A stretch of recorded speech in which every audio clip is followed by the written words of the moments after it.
Kia tau te rangi Māori kia koutou, peace be with you. Welcome back to the Church of the Immaculate Conception here at Pakipaki for this tuition video for the Lord's Prayer i te reo Māori in the Māori language. Ko te Pātere. First, we will go through the pronunciation. E tō mātou matua i te rangi kia whakatapua tō ingoa. Tukua MATOU rangatiratanga kia whakaritea tō hiahia i te whenua, pēnei me te rangi. Hōmai kia mātou āianei tō mātou taro ngā rā katoa. Kia wareware koe i o mātou hara me mātou hoki e wareware ana i te hara o te hunga i kino kia mātou. Aua e tukua MATOU ki te whakawainga Otirā whakaorangia MATOU i te kino. Āmene. And now for the chant.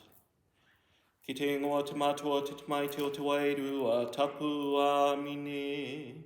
E tō mātou matua i te rangi kia whakatapua tō ingoa. Tukua MATOU rangatiratanga kia whakaritea tō hiahia i te whenua pēnei me te rangi.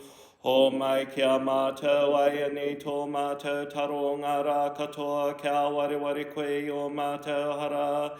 Me mātou hoki e wareware ana i te hara o te hunga i kino kia mātou.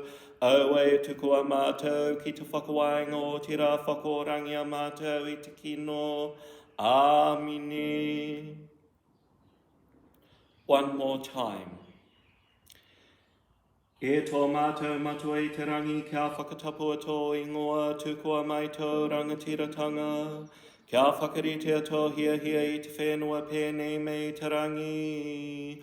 Hōmai kia mātou āianei tō mātou taro ngā rā katoa, kia wareware koe i o mātou hara. Me mātou hoki e wareware ana i te hara o te hungi kino kia mātou.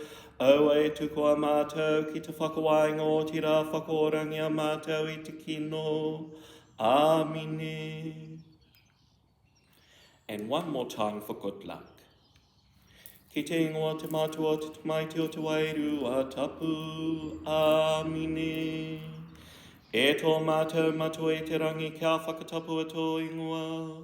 Tukua MATOU rangatiratanga kia whakaritea tō hiahia i te whenua.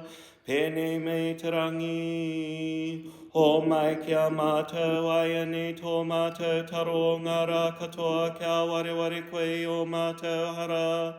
Me mātou hoki e wareware ana i te hara o te hunga i kino kia mātou.